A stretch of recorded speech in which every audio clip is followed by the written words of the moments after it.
Hello to my little lecture about time. Some people will say it's right about time for a lecture about time. Then why not have one? The name of today's lecture is The Prison of the Picosecond. And it's going to be about atomized time and the disappearance of the past and future in modernity.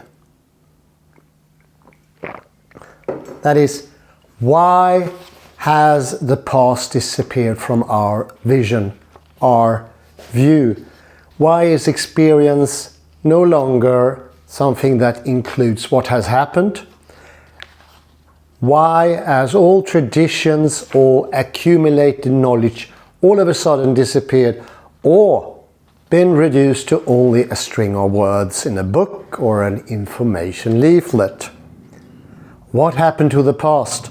And where did it go? I would like to add the future here as well, because in sharp contrast to how it used to be, people do no longer plan ahead.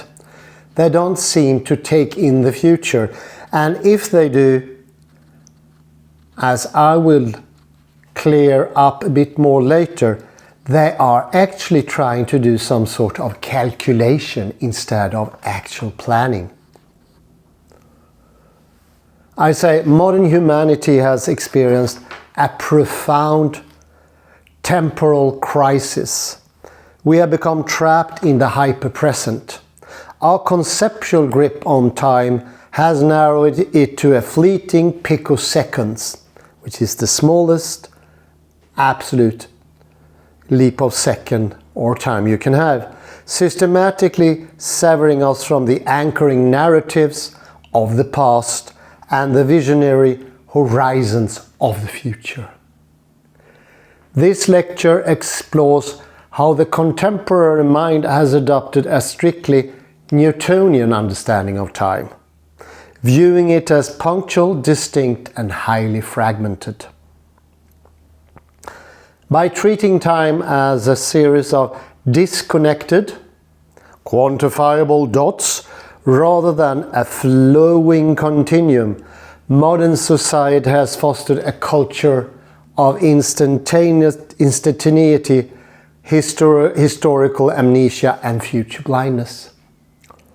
Through the lenses of philosophy, sociology, and cultural theory, this lecture will examine how we arrived at this temporal myopia and what it means for the human condition.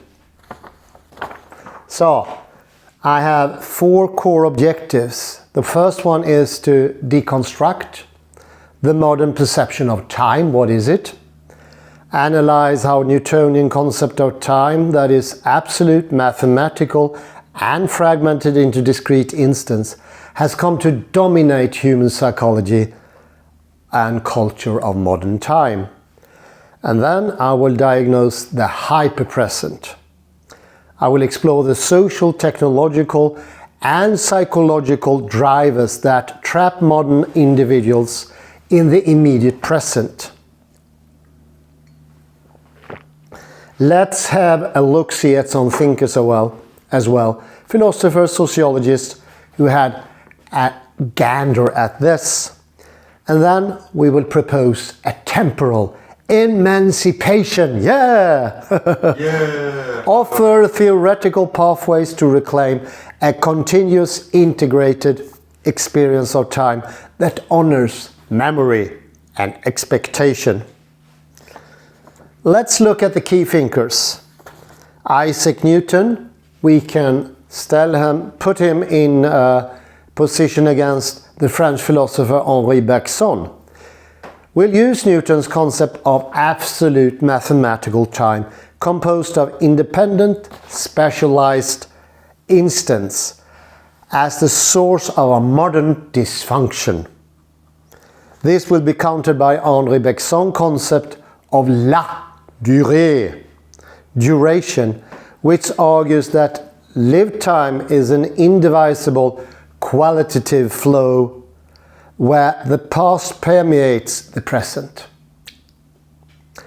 rather than a sequence of distinct picoseconds, unconnected, completely fragmented and isolated, almost like the atoms of the Newtonian atomistic theory.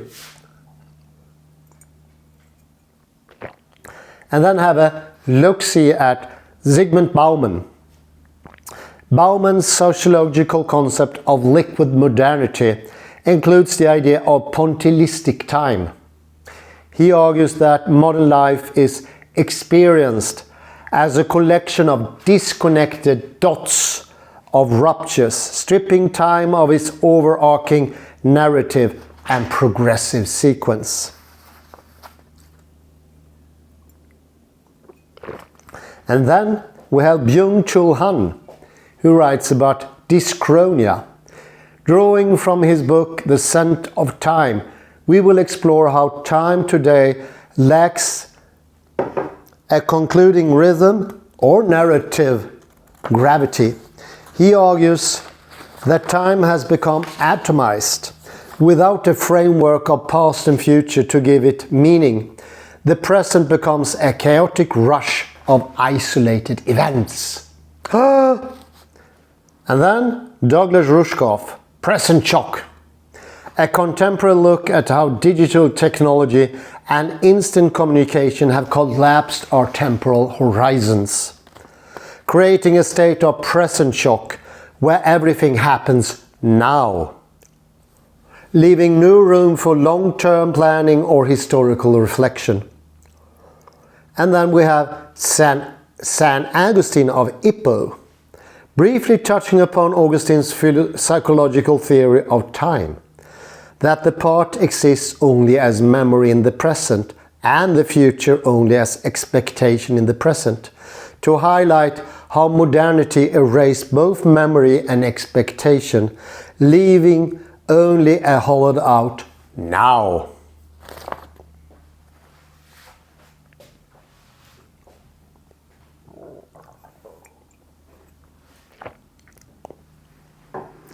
What has happened the last couple of centuries since the Enlightenment? I'd say we have changed our language. We have come to see the idea of a point-like time. I borrow this pen, for instance, this pencil. It becomes very sharp during the 18th century, and it's a development that is brought forward in the 19th century, where it becomes sharper, sharper and sharper. And the present now is constantly fleeing. And it's cutting off both what used to be the past, which I will claim is actually a part of the now. So what we've been cutting out is not only the past and the future, but actually the presence. The present instantaneous moment has also been cut out.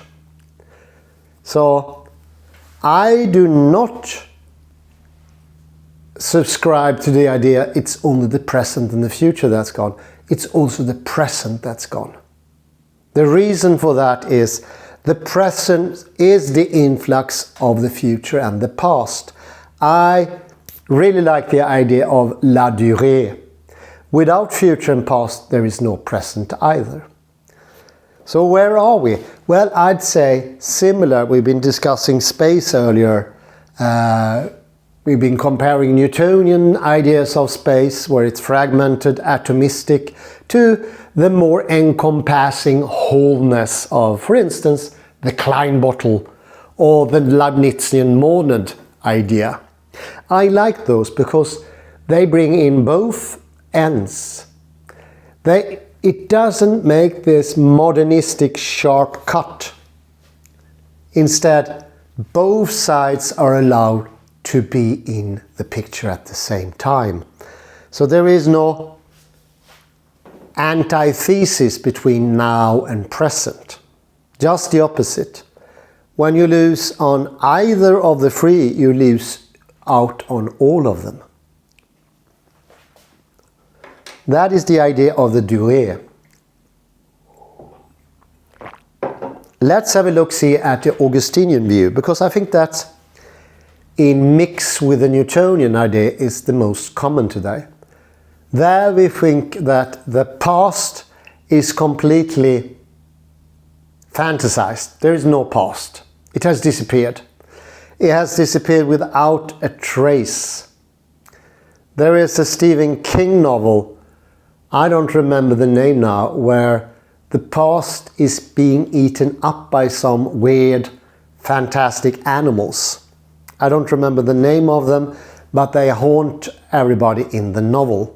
Of course, it's a novel of terror. It's a typical Stephen King book. But I think it's not far from how we experience it. We try to live in this picosecond. In the end, we don't even live then. We know, for instance, from quite a lot of research that we're not present in the present either. Because by cutting off the branch we're sitting on and figure life or time as a branch, and this is the passing now, and that's the future, and that's the past.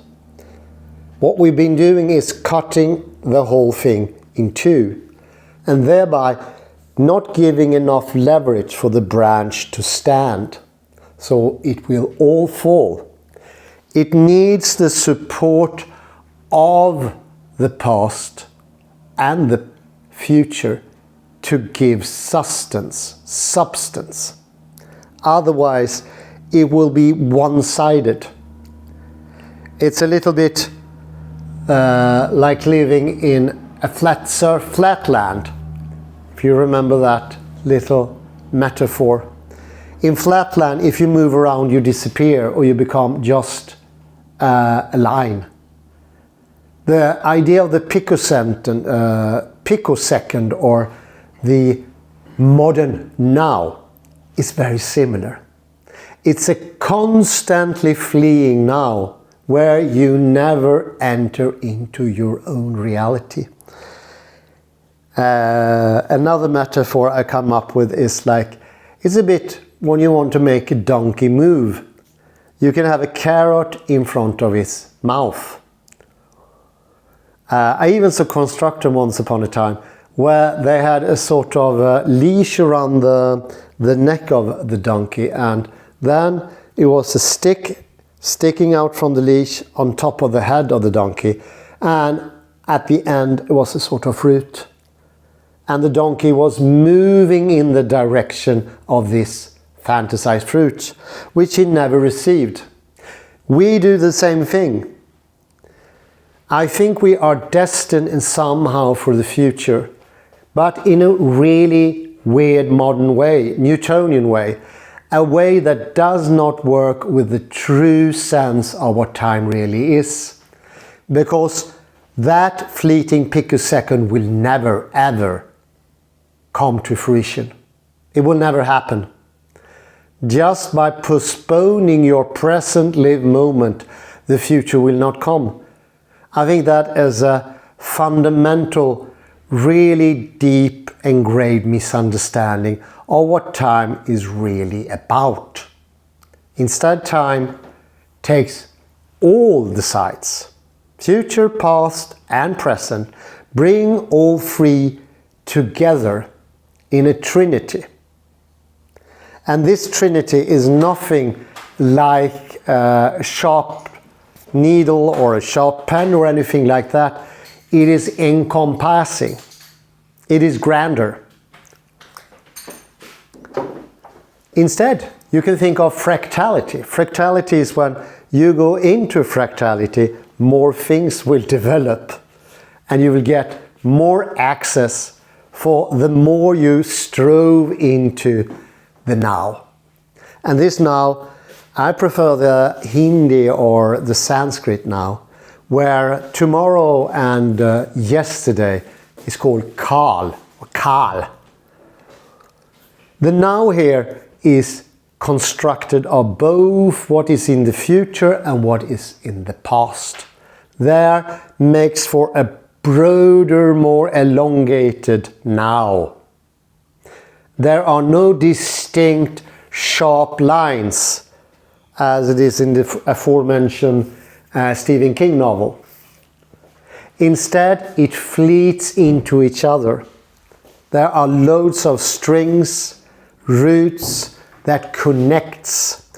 Once you enter to this more broadened conception of the now, you also will have more access, more pleasure from the future and the past.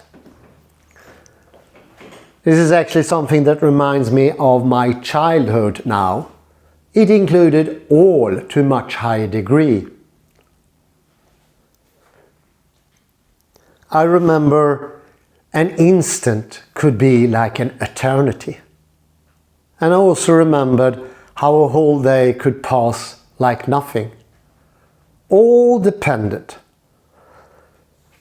And something that changed that conception was the idea that there was a real physical time that was different than my lived one.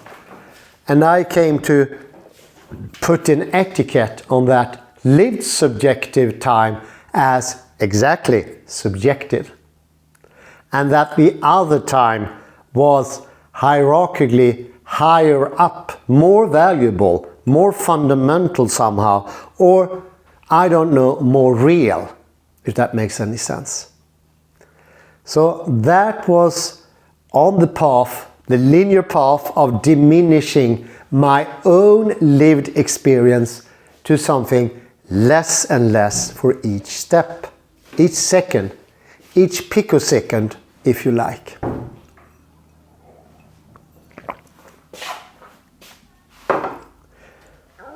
It could also be sort of personified or metaphorized as a dog in a racing track. Going for the hare is usually plastic hair or a hair made of cotton. We discussed cotton earlier on here. This cotton hair they will never reach. It will be impossible. So rushing for the picosecond, the true experience, it's a bit like never gaining, never being, never ever arriving. It is the philosophy or the ideology of the non-coming present or the non-coming future. And of course, this makes for great dissatisfaction in life. A great dissatisfaction. Because you will rush, like a drug addict's hit or something. I want to reach that present. I want to reach that moment when I have done certain things or nothing. When we actually are not even planning any longer, because by excluding the future, we will not be able to reach into it. I know this sounds like nonsense to certain people from a Newtonian perspective. So you will always put in parentheses and remember that Newton is not real.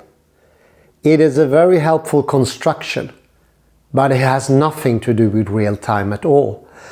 A little bit of proof of that is of course quantum mechanics, where time in the Newtonian sense is gotten rid of. But if you want to have more logs on your fire, as we say in Sweden, or water on your wheel, failing me the English expression, I can recommend Julian Barber's renowned book, The End of Time. It's a hard read, I agree. Better.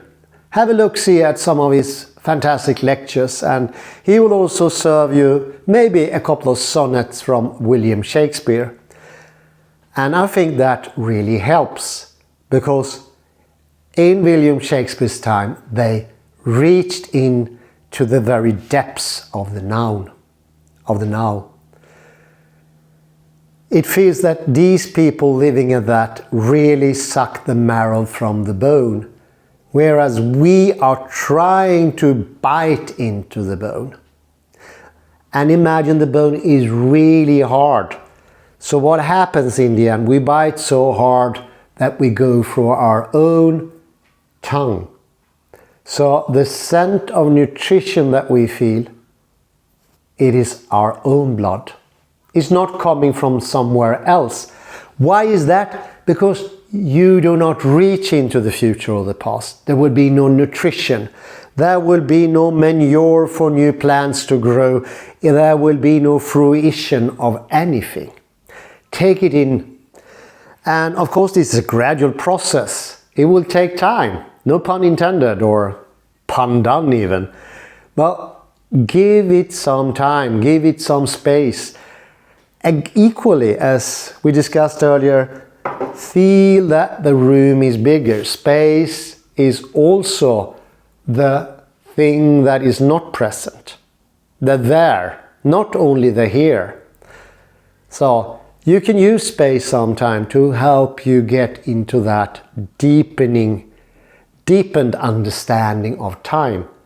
Sometimes space and time have their similarities. This is one of those cases. And it can help you visualize, because sometimes it could be quite hard to visualize time.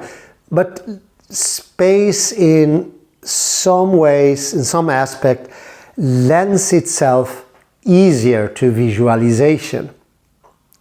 Think of the whole universe as one singular dot of space, 1 hectare or 1 acre. And there it will be easier. And do also remember entanglement, that everything is entangled together. And that goes for time as well. So every instant of the now that I am chasing, or in the future where I want it to be, or the past that I'm trying to avoid because it's boring and has this stank of non-presentness, not being there for me, like an absent mother or father. Before I linger more into this Oedipus complex-like metaphor, I'd like to say time stretches out in the end. Once you start practice understanding that time takes all these aspects, so the Trinity does not disappear. Actually, it becomes stronger. You become better in also taking the past for the past and the future for the future. You can see the differences, because it's not a simple difference. Despite what Augustinus were hinting at, I'm surprised sometimes how much of a simple ideas he carries around with him. His idea for language is also very simple, but in this case, it's more complicated than that. And in order to understand the future with such an advanced thing, and it never ends, you need to get into the other 2 modes. So take in all 3 modes, and you will see both the past clearer, get better memory, because memory loss is one of those things that haunts modern people, because they don't get into the past. And equally, as I said before, then you will also lose the future and the present. I can actually feel that right now when I'm enjoying this cup of coffee. I feel more present. I also see the cup. It's a depiction from the Austrian painter Gustav Klimt. Painter. I actually read that from the inside of the cup. Sometimes it's hard to remember while doing a lecture names, but it's so lovely, and it brings more presence to my drinking of the coffee. So what you can do is take in the coffee cup. See how your hand look when you touch the coffee cup in its ear. Feel the warmth from the coffee, or tea, or mate, wherever you are, whatever you drink. And in this presencing, I like this idea of presencing. It's an act. I realize more about the complex, advanced, fundamentally web-like connections there is between the past, present and future. It is much more advanced, interesting, and this sharp knot idea. This is the present, that's the future, or that's the past, or the opposite, whatever it is. It's an enormity in complexity, and it would take you an eternity to understand it better and better. And that is not a negative thing, that's actually a hopeful thing. Because this Getting into the time means more knowledge, more understanding. It's a deepening of your presencing. I like the verb form, presencing, something you do. Even if you sit down and don't do anything from an outward inspector, you just sit there. No, you still are doing something, you are presencing. Any questions? Yeah, sure. It. There you go, Kalle. Yes, in Wagner's opera there is an iconic line in German. In German it's "Zum Raum wird hier die Zeit." That is, time becomes space. Ooh. So this is this ideal happening, so to say, inside. Then with in this castle of the knights, ooh, they are about to celebrate the Eucharist. So the Parsifal, the young Parsifal, he says there, "Zum Raum wird hier die Zeit." So the time becomes space. Perhaps that captures your idea, or how would you interpret it? Great, thank you very much for that one. So it's fine. Yeah, I was also thinking of a piece of music like Wagner or anything. It has a beginning, it has a middle, it has an end. And somehow, when you start listening to it, you can hear the end. And this is why music is not one single note at a time.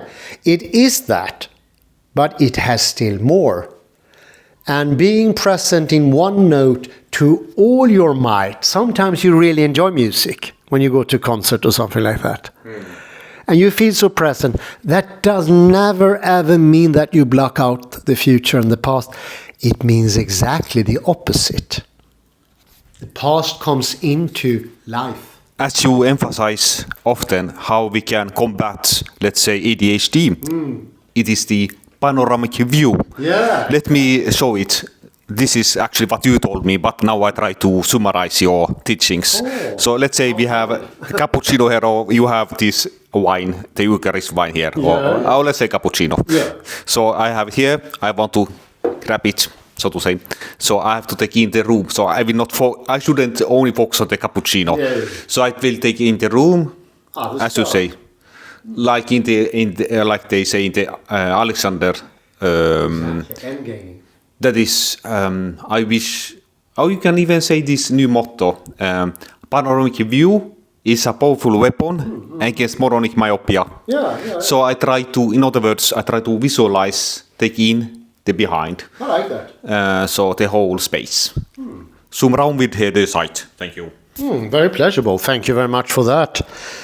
In Alexander technique we have end gaining. There's a special little wink to you, Barbro. If you listen to this, I'll send you a link. That's my Alexander teacher. Very good one as well. Well, end gaining comes directly from this constant search for the picosecond. It does not, and I think it could be a sort of thing here to emphasize an importance so you don't fall into that trap. I did that. Being in the present doesn't exclude neither the future or the past, just the opposite. It's a trinity. But also, some people, including me, and misunderstood this end gaining, which is easily done. I said it's quite easily. It is like you cannot enjoy the coffee, or you cannot enjoy the rush for the coffee. It is a certain surge. You really want it now. Well, you can have that as well. I think that's part and parcel of the whole thing. Sometimes you need something really urgent. Presencing is part of that. You can rush. Just don't do it all the time. Do it when you choose it. I'd say there comes in another aspect here. That's the aspect of automation. You become automized. So what you do automatically is not something you want. It's a habit. It's not coming from you. It's not coming from the presencing or being here in space. Instead, being here in space helps everything. You can take in the surroundings, the panoramic view that helps against myopia, moronic myopia. And you can also take in everything that is specific, detailed. I can start looking at this microphone, which I shouldn't because it's going to affect the sound maybe. I realized. But you can have the details. Actually, this is how it works. You have the details and you have the big picture at the very same time. I actually came up with a homonym, or almost a homonym. I love homonyms. As also did Derrida, he even invented many homonyms. Oh, yeah. So one is atomized Yeah. and automized. Automized, yeah. That is, we do it automatically, so we grab without thinking, but also atomized in democratian sense. That is, they're like micros, you cut up the reality in small. Fragmented, yeah. So I think it's very good actually to describe the modern man, atomized and automized. Yes, automized, yeah. Atomized and automized. There we have one. Thank you very much for that. You've been very helpful. Well, thank you for the lecture. I hope you enjoyed it. Nothing special. Have a good day. Morning, afternoon, or evening, wherever you are. Bye-bye. Thank you. Is it the red one? No. Yes, this one? Yes.